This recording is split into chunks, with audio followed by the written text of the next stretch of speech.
Bonjour à vous, assalamu alaikum wa rahmatullahi wa barakatuhu, j'espère que vous allez bien. Aujourd'hui sur le podcast de Vivons Physiologique, je voulais vous parler d'un sujet qui va vite devenir d'actualité dans quelques jours, qui va être donc le mois de Ramadan. Donc effectivement, ce podcast se dirige plus spécifiquement aux musulmans qui pratiquent le mois de Ramadan, le jeûne du mois de Ramadan. Mais c'est vrai que même pour les non-musulmans qui ne le pratiquent pas, je vais quand même donner une série de conseils qui peut être appliquée pour les personnes qui pratiquent quotidiennement, par exemple, le jeûne intermittent et qui rompent, qui rompent leur jeûne, c'est-à-dire qu'ils prennent leur premier repas relativement tard. Je veux dire qu'ils ne le prennent pas le matin, mais par exemple qu'ils vont le prendre entre 16 heures et 19 heures.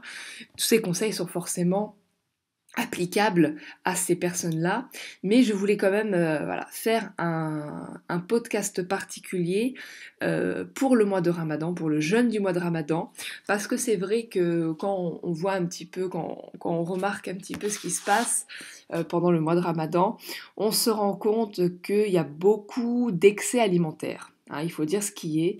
Beaucoup d'excès alimentaires, sous prétexte peut-être que c'est un mois particulier, c'est le mois le plus important de l'année, d'un point de vue religieux bien sûr, mais aussi d'un point de vue du partage en famille. En général, c'est là où la famille se voit le plus, partage de repas, donc on ne mange que le soir. Il y a le côté un peu fête justement qui se termine, donc le mois de Ramadan se termine par la fête de l'Aïd. Et c'est vrai que voilà, il y a ce contexte particulier, c'est entre 28 et 29 jours de jeûne sec la journée, de jeûne intermittent sec, du lever au coucher du soleil, les musulmans du monde entier jeûnent à sec, donc et, euh, sans eau et sans nourriture. Et c'est vrai que quand on observe un petit peu ce qui se fait au niveau culturel, hein, au niveau traditionnel, c'est vrai qu'on se rend compte que l'alimentation de rupture du jeûne est la plupart du temps très très riche. Très très riche en gras transformés, très très riche en sucre industriel, et c'est vrai que de nos jours ça n'améliore rien parce que maintenant tout est quasiment industrialisé, donc c'est encore, ça augmente encore les proportions de ces aliments qui peuvent nuire à la santé. Et c'est vrai qu'on se rend compte que ce sont des ruptures du jeûne qui ne sont pas du tout physiologiques en fait, qui ne sont pas du tout adaptées aux besoins du corps après une journée de jeûne. Donc dans ce podcast, je voulais un petit peu vous parler des 7 choses à éviter pendant le mois de Ramadan au niveau alimentaire, bien sûr. Hein, je ne vais pas rentrer au niveau religieux, etc. Ça, ce sont des choses qui ne sont pas du tout de mon ressort. Moi, je vous parle au niveau alimentaire.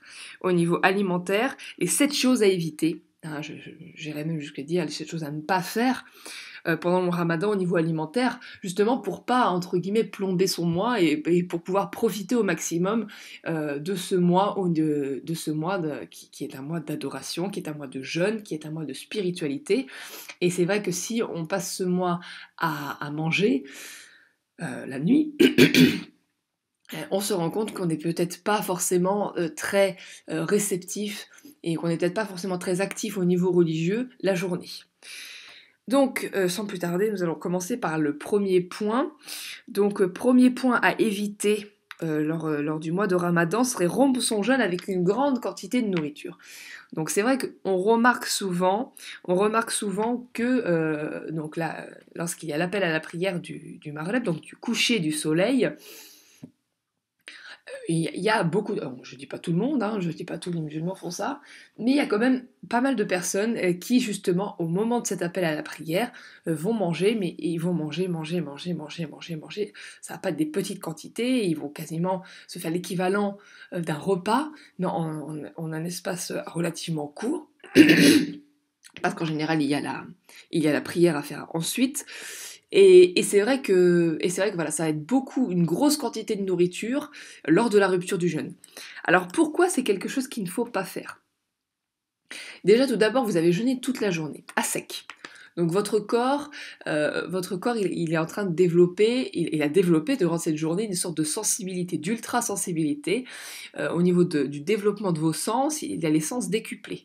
Il va avoir un odorat plus aigu, une ouïe plus aiguë également, le goût également, mais ça du coup on peut pas trop s'en rendre compte vu qu'on jeûne, la vue, on va avoir le toucher, on va avoir tous nos sens qui vont être décuplés justement dans quel but? Ben dans le but justement que, vu qu'on est en période de jeûne, donc c'est quand même un stress pour le corps, hein, le jeûne est un stress pour le corps, parce que quand vous avez l'habitude de manger par exemple votre petit déjeuner à 7 heures du matin, et que là du coup ben, vous avez poussé, bon vous avez peut-être mangé le matin avant le lever du soleil, mais vous êtes en train de pousser la limite jusqu'à en général 19-20 heures, voire plus, hein. En France, en général, ça peut aller jusqu'à 22 heures, donc c'est quand même relativement tardif comme rupture de jeûne. Et c'est vrai que du coup, le corps vit un stress qu'il peut gérer, mais c'est un stress quand même.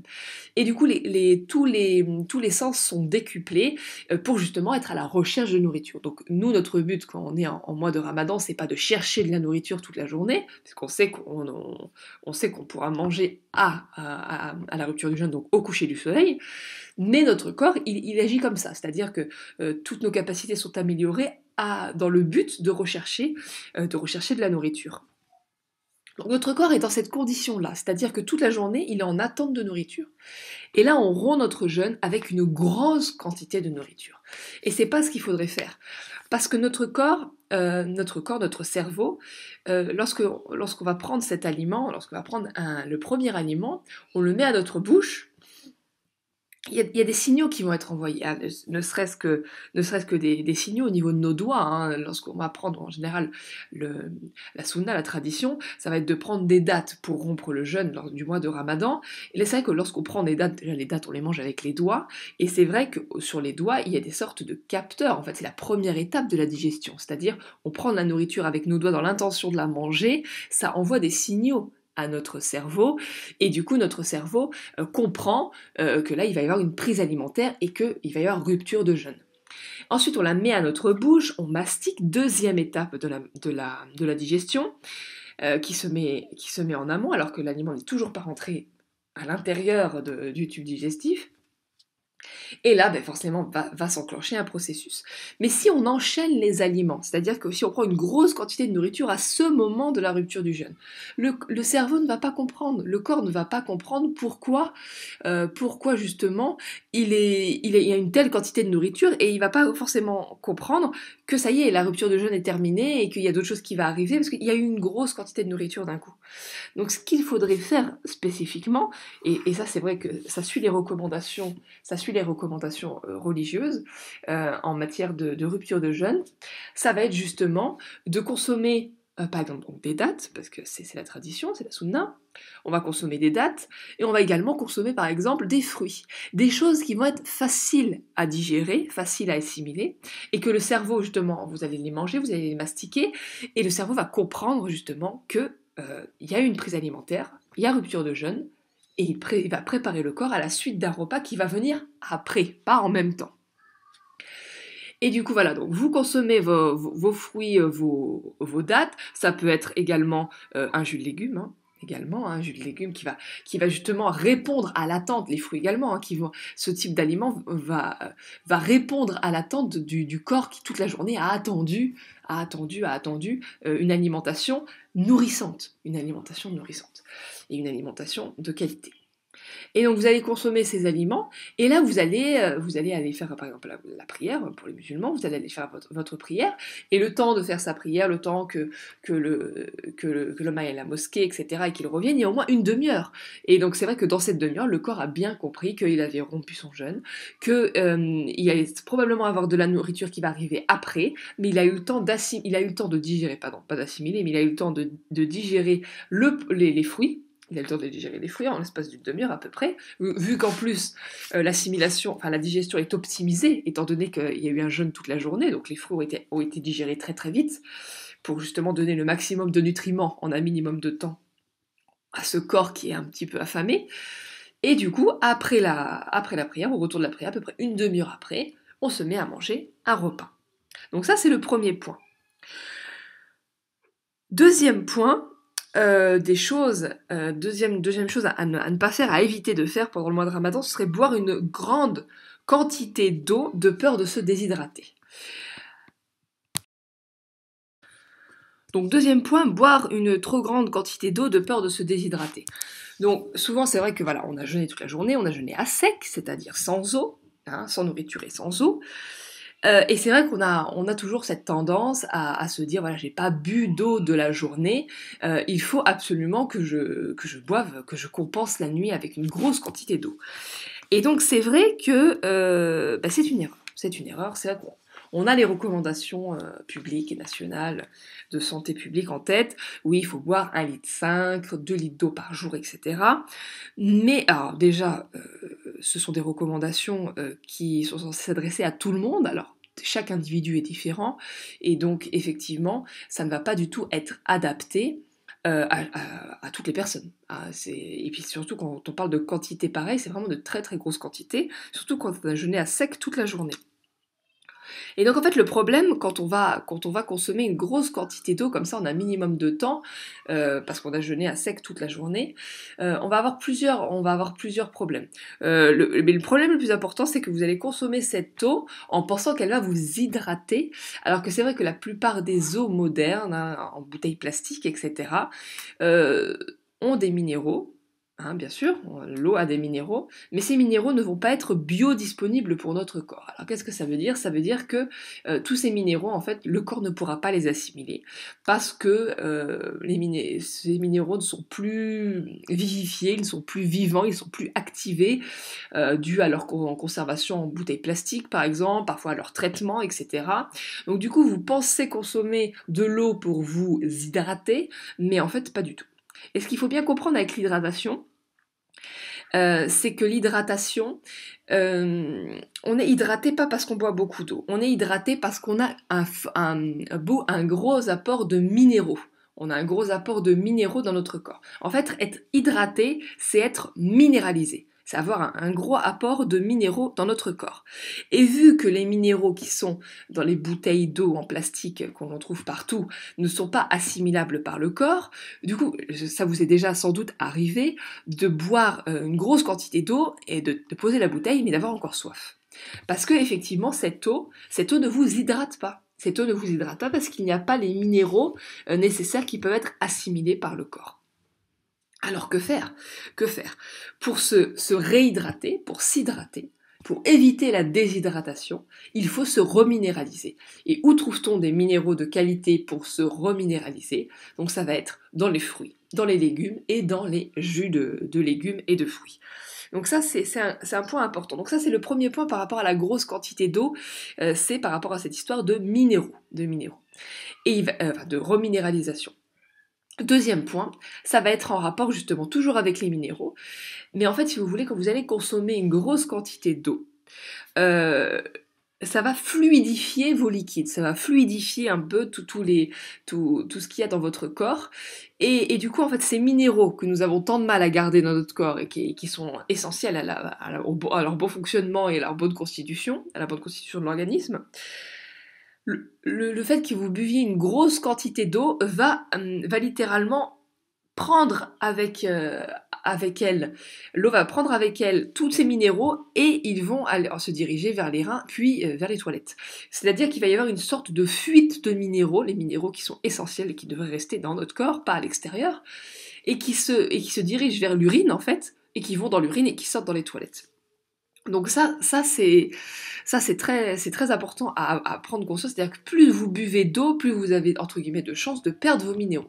Et donc ça c'est embêtant parce que déjà on a du mal à les garder, donc si en plus on fait entre guillemets les causes pour les faire encore plus disparaître, c'est fort dommage. Et donc comment on fait? Comment on fait pour savoir quelle quantité d'eau boire? Quelle quantité de liquide boire? Déjà si vous consommez une grosse portion de fruits et de légumes et de jus de légumes et de fruits, vous vous rendrez vite compte que vous n'aurez pas forcément soif et que vous n'aurez pas forcément envie de boire de l'eau. Parce que dans les fruits et dans les légumes, il y a énormément d'eau. Il suffit que vous consommiez de la pastèque ou du melon, voilà, vous n'avez même plus la sensation d'avoir soif. Mais c'est vrai que vous pouvez faire le test, vous prenez un verre en verre et vous urinez dedans. Pas forcément le matin, parce que c'est vrai que le matin c'est très concentré, mais dans la journée, vous urinez dedans. Et là, vous observez votre urine. à côté d'une fenêtre, de préférence, de la lumière naturelle. Et là, vous observez votre urine. Si votre urine est très claire, on dirait de l'eau, hein, de l'eau très cristalline, etc., très pure, c'est que vous buvez trop d'eau. Parce que si votre urine n'a pas de couleur, n'a pas d'odeur, n'a pas de petites particules, etc., c'est que vos reins n'éliminent pas les toxines correctement, alors que l'urine est fait pour faire sortir les toxines. Donc si vous avez de l'urine, on dirait de l'eau, c'est que vous buvez trop. Il y a trop de dissolution et que il y a même plus, vos reins sont tellement submergés d'eau qu'ils n'arrivent même plus à faire évacuer les toxines. Donc ça du coup c'est pas bon, c'est pas bon. Contrairement à ce qu'on a pu nous dire pendant des années. L'urine d'une personne en bonne santé, c'est une urine qui va être couleur or. Couleur or, couleur paille, donc jaune paille, jaune or, où il va y avoir du dépôt. Il va y avoir du dépôt dessus, des petites particules qui flottent, même dedans, il va y avoir du dépôt qui flotte, qui remonte à la surface. La couleur va être opaque, c'est-à-dire que quand vous la mettez devant la fenêtre, vous ne voyez pas on ne voit pas à travers, c'est opaque. Et il va y avoir une légère odeur, mais une odeur normale, une odeur d'urine, hein, bien sûr. Donc ça, c'est l'urine d'une personne en bonne santé. Si vous avez une urine qui vire vers l'ocre, le marron, qui a une odeur très très insupportable, qui vous donne des hauts le cœur, etc., et il y a vraiment beaucoup de gros morceaux, etc., de particules, là il y a un problème, c'est que vous ne buvez pas assez, vous n'êtes pas assez minéralisé, il n'y a pas assez d'eau dans votre corps, là il faut y remédier, c'est un problème. Mais voilà, vous devriez avoir votre but c'est d'aller vers cette urine couleur paille, or, avec jaune paille, jaune or, avec ses dépôts et ce côté opaque. Ensuite, troisième point des choses à ne pas faire pendant le mois de Ramadan au niveau alimentaire, ça va être rompre son jeûne, comme c'est souvent le cas dans les pays arabo-musulmans, de tradition, en tout cas de tradition arabe, rompre son jeûne avec de la friture et des aliments très durs à digérer. Donc c'est vrai que voilà, tout ce qui va être brique, tout ce qui va être briwa, tout ce qui va être shabakia, etc. Donc toutes ces pâtisseries et toutes ces préparations tant aimées par beaucoup de musulmans, sont cuits à la friture, sont cuits dans l'huile chaude, et ce sont des fritures. Et le problème de ces fritures, bon, c'est pas une friture en soi, c'est-à-dire que si vous consommez une friture une fois par semaine, ça va, je pense que le corps peut réussir à gérer, si c'est qu'une fois par semaine, ça peut être viable.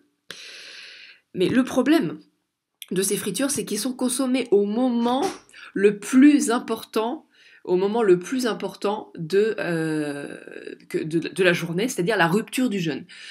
Toute la journée, votre corps a attendu un apport massif de nourriture, de qualité, nourrissante, etc., avec des nutriments, des minéraux, etc. Et il se retrouve lors de la rupture du jeûne avec de la friture. Donc de la friture qui concrètement sont des aliments qui sont totalement vides de nutrition, il n'y a aucune nutrition là-dedans, c'est très dur à digérer parce qu'en général c'est à base forcément de blé, de gluten, etc. L'huile frite, l'huile de cuisson, ce sont des huiles végétales, trans, qui sont mis à haute température, donc qui sont cancérigènes, qui libèrent des substances très cancérigènes pour l'organisme, et ensuite qui vont provoquer des problèmes de digestion, ça va être très dur à digérer. Et ce sont les premiers aliments qu'on mange à la rupture du jeûne, et ça va être ça le gros problème en fait. La friture est un problème en soi, mais c'est vrai que si on en consomme, je sais pas, essayez de diminuer votre consommation de friture, mais en fait, le problème, c'est de le consommer au moment de la rupture du jeûne. Et le consommer au moment de la rupture du jeûne, c'est le pire moment, du mois de Ramadan pour consommer de la friture. Et surtout si c'est des aliments durs à digérer. Donc j'entends par aliments durs à digérer des aliments à base de céréales, de blé, d'amidon, donc comme le gluten, tout ce qui est à base de farine blanche, etc. Ce sont des aliments durs à digérer pour une première prise alimentaire. Ensuite, tout ce qui va être légumineuse, etc., les pois chiches, etc., en première prise alimentaire, c'est très lourd. Par exemple, de la viande en première prise alimentaire, c'est très lourd à digérer. Et en plus, si vous mélangez tout ça, et c'est ça le vrai problème aussi, c'est le fait de mélanger tous ces aliments en même temps, en une même prise alimentaire, au moment de la rupture du jeûne, là, au niveau digestif, ça va vous plomber littéralement votre énergie, et déjà ça va être nocif pour votre santé, et après vous allez vraiment être fatigué après ce premier repas qui normalement aurait dû être très très frugal, très très léger, juste pour donner un signal à votre corps que ça y est, le jeûne de la journée est terminé et qu'il va y avoir de la nourriture qui va arriver après. Donc, rompre son jeûne avec de la friture ou des aliments très durs à digérer, ben ça ne va pas forcément, c'est pas l'idéal du tout. Et il faut vraiment se diriger, comme je disais vers le début, vers des aliments qui vont être faciles à digérer, donc des fruits, éventuellement des légumes, mais des fruits en rupture du jeûne, c'est tout ce qu'il y a de plus adapté. Jus de légumes et de fruits, et des fruits, des dattes, des fruits relativement sucrés, de la banane, de la pomme, etc. Des fruits de saison, bien sûr, hein, que vous allez consommer au moment de la rupture du jeûne. Quatrième point, quatrième chose à ne pas faire pendant le mois de Ramadan au niveau alimentaire, ça va être négliger les aliments, donc les aliments, fruits, légumes, qui vont reminéraliser le corps après une journée de jeûne sec. Donc c'est ce que je disais plus haut, bien sûr. Voilà, c'est que souvent pendant le mois de Ramadan, ben voilà, les fruits et les légumes, ben ils sont pas trop là en fait, hein. Ça va être beaucoup la place aux pâtisseries, comme je disais, aux fritures, aux plats traditionnels, etc., spécial Ramadan, qui sont souvent à base d'huile, etc. Et c'est vrai que la proportion de légumes et de fruits, ben, en général, baisse. Et c'est pas pour rien. Enfin, quand je vivais, à un moment, j'ai vécu dans un pays musulman où j'y vis actuellement, mais avant j'y vivais. Et c'est vrai que à la fin du Ramadan, on avait des gros encarts publicitaires qui justement faisaient la promotion des régimes. Des régimes. Perdez 4 kilos, perdez 5 kilos en quelques jours, etc. Parce que les gens, pendant le mois de Ramadan, grossissent. Les gens, pendant le mois de Ramadan, pendant le jeûne du mois de Ramadan, prennent du poids parce que la nuit, et ils mangent des quantités absolument énormes, et ils mangent surtout des aliments qui ne vont pas, voilà, qui provoquent des constipations, des problèmes de digestion, et qui ne vont pas du tout optimiser le nettoyage ou la perte de poids. Au contraire, ça va optimiser la prise de poids. Donc négliger ces aliments, fruits et légumes qui vont reminéraliser le corps après une journée de jeûne sec en plus, hein, je vous avais expliqué, le corps est en alerte, il attend ce type d'aliments et vous ne lui donnez pas, mais ça va avoir des conséquences sur votre santé, sur votre prise de poids, etc. Donc il faut vraiment penser à augmenter en fait sa quantité de fruits. Donc au moment de la rupture du jeûne, ça peut être aussi également un peu dans la nuit avant de se coucher, ça peut être la consommation de fruits. Les légumes, ben, pendant le repas, vous augmentez votre portion de légumes justement pour diminuer la quantité de pain, la quantité de préparation un petit peu voilà, en friture, etc. Donc vraiment ne pas négliger ça. Ensuite, donc cinquième point à ne pas faire pendant le mois de Ramadan au niveau alimentaire, manger lourd pour le ftour. Donc le ftour, c'est la rupture du jeûne, hein. C'est le moment de rupture du jeûne le soir au coucher du soleil. Donc manger lourd pour le ftour, ce qui va fatiguer pour la prière de nuit. Donc là, je ne parle pas de la rupture du jeûne au moment du coucher du soleil, je parle du repas entre les deux prières, entre la prière du Maghreb et du Aïcha. Donc ça, je parle de ce repas-là, le vrai repas, entre guillemets. Et donc, le fait de manger lourd à ce moment-là, ben, va nous fatiguer pour la prière qui va suivre. Parce qu'il faut savoir qu'après la dernière prière obligatoire, pendant le mois de Ramadan, il y a la possibilité de faire à la mosquée, et même à la maison, une prière, la prière spéciale Ramadan. Qui s'appelle le Tarawih. Et du coup, cette prière-là, elle peut durer jusqu'à 1 heure, voilà, en fonction des lectures. Et c'est vrai que si on mange très lourd pour le ftour, donc qu'est-ce que j'appelle manger lourd pour le ftour? Manger lourd pour ce repas, c'est manger donc des choses qui sont dures à digérer et manger plusieurs catégories d'aliments durs à digérer. Donc ça va être et manger de la viande, et manger du pain, et manger des légumineuses, et manger des céréales, et manger toutes ces choses-là en même temps. Ça va être très très dur à digérer, et il faut savoir, et je pense que ceux qui me suivent le savent, la digestion est le moment qui fatigue le plus, hein, qui demande le plus d'énergie. Le sang de votre corps, une très très grande partie du sang de votre corps se dirige vers l'estomac pour optimiser la digestion. Donc déjà au niveau intellectuel, ben forcément vous n'avez pas toutes vos capacités, puisque toutes les zones périphériques ne vont pas du tout être vascularisées, donc le cerveau également. Et ça fatigue énormément la digestion. Donc plus vous allez manger lourd et mélanger différents types d'aliments qui vont peut-être fermenter entre eux, pardon, et qui vont justement avoir des impacts sur la digestion, ça va vous fatiguer, ça va littéralement vous plomber pendant votre prière de nuit, et vous n'allez pas pouvoir être concentré, vous n'allez pas pouvoir et bien être attentif à ce que dit la lecture, etc. Parfois vous allez peut-être avoir du mal à faire les gestes de la prière, parce que la digestion est très fatigante et vous a pris énormément d'énergie malgré le fait que vous ayez mangé des quantités, on pourrait penser des quantités consistantes qui vont vous tenir au corps et qui vont vous donner de l'énergie. Mais vous allez tellement mélanger les aliments que ça va vous êtes nocif pendant cette prière, et c'est pas le but. C'est pas du tout le but du mois de Ramadan. Le but du mois de Ramadan, justement, c'est d'augmenter un peu les quantités de prières, d'actes d'adoration pour ce mois qui est très important pour les musulmans. Et c'est vrai que si on se retrouve avec un manque d'énergie dû à une surconsommation de nourriture et à des aliments qui ne sont pas du tout adaptés, ben c'est dommage, c'est vraiment dommage, donc on passe à côté de quelque chose. Donc j'avais noté la frugalité. Et donc un sixième point des choses à ne pas faire pendant le mois de Ramadan au niveau alimentaire, ça va être trop manger pour le sahur. Donc qu'est-ce que le sahur ? Le sahur, c'est le repas en fait avant le lever du soleil, un repas avant le lever du soleil pour justement avoir un petit peu de nutrition juste avant d'entamer sa journée de jeûne.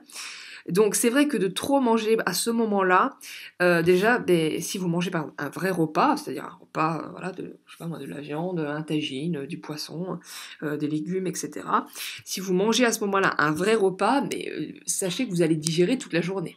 Donc c'est-à-dire que si la journée vous aviez prévu de faire de la lecture du Coran, ou si vous aviez prévu d'avoir des activités voilà, pour optimiser votre journée de jeûne, pour vraiment profiter de votre journée de jeûne pour vous rapprocher au niveau spirituel, vous allez vous rendre compte voilà, que déjà vous allez digérer toute la journée, à peu près jusqu'à 14-15 heures, vous allez digérer votre repas du matin. Donc est-ce que c'est vraiment le but d'être en digestion, donc de ne pas avoir le maximum de son énergie toute la journée ? Je ne pense pas. Et surtout vu ce que vous avez mangé la veille, vous avez bien mangé la veille, vous avez mangé des fruits, vous avez mangé des légumes, vous avez mangé très certainement des oléagineux peut-être trempés, des fruits gras, des jus de légumes, peut-être vous avez mangé un aliment un petit peu dur à digérer, comme soit de la viande, soit des céréales, soit un amidon, soit une légumineuse, etc. Donc vous avez quand même mangé de manière conséquente. Et en général, même quand on jeûne toute la journée, le soir, on n'a pas faim. C'est pas une faim. On a envie de manger, mais on n'a pas la faim. Parce que, voilà, on a modulé notre faim. Et trop manger pendant ce repas, c'est pas du tout adapté. Moi, je vous conseille de manger. Alors, si vous avez faim le matin, ce qui est possible, si vous avez faim le matin juste avant le lever du soleil, je vous conseille de vous préparer des œufs. Les œufs sont très digestes, sont faciles à digérer. C'est un aliment très complet. Donc, le tout avec les œufs, ça va être de les consommer avec le jaune encore coulant. C'est-à-dire le blanc est cuit, mais le jaune va être coulant. Donc soit à la coque, soit œuf mollet, soit vous cuisez le blanc et le jaune vous le mélangez avec une salade ou avec vos légumes comme une sorte de petite vinaigrette de sauce, etc. Donc là vous l'aurez totalement. Et des œufs de qualité, hein, des œufs fermiers qu'on vit en terre et pas en cage. Et c'est vrai, consommer des œufs le matin, voilà, ça peut justement parer au sentiment de faim, et ça va vous maintenir toute la journée, ça va être très bénéfique. Ça peut être des œufs avec une salade, des olives, etc. Ça peut être voilà, quelque chose de très frugal, mais qui va vous suffire. Après, si vous n'avez pas faim, n'insistez pas. Si vous n'avez pas faim, n'insistez pas. Peut-être consommer quelques dattes, des fruits, peut-être, si vous en ressentez le besoin, mais sachez que voilà, nous la tradition, la sunna, pour avoir un peu la bénédiction de ce moment, ça va être de consommer au moins une gorgée d'eau. Au moins une gorgée d'eau. Si vous ne sentez pas de manger plus, vous ne mangez pas plus, il ne faut pas vous forcer. Après, voilà, vous pouvez au maximum consommer voilà, une omelette baveuse, enfin, des œufs, etc., avec une salade, des olives, etc., ou des fruits, ou alors simplement un peu d'eau, ou un jus de légumes, etc. Mais ne vous forcez pas à manger beaucoup de peur de manquer. Si vous n'avez pas faim, c'est que vous avez assez mangé, c'est que vous avez assez mangé dans la soirée et dans la nuit, et que vous allez pouvoir tenir jusqu'au soir. Donc c'est vrai que voilà, en agissant comme ça, peut-être que si vous aviez l'habitude de manger beaucoup au repas juste avant le lever du soleil, les deuxième jours, vous risquez d'être un petit peu affaibli parce que votre corps, il faut qu'il s'adapte. Mais après, votre corps va s'adapter et tout va bien se passer normalement. Et donc, septième et dernier point qui résume un peu tout ça. Le fait d'avoir cette prise de conscience sur la frugalité de notre alimentation pendant le mois de Ramadan et tous les bénéfices que ça peut avoir sur nos actes d'adoration, c'est vrai que du coup ça nous remet en question un petit peu, surtout nous en tant que femmes, de la préparation, en cuisine. De ces repas. Parce que c'est vrai que souvent on va préparer pendant de longues heures des repas compliqués.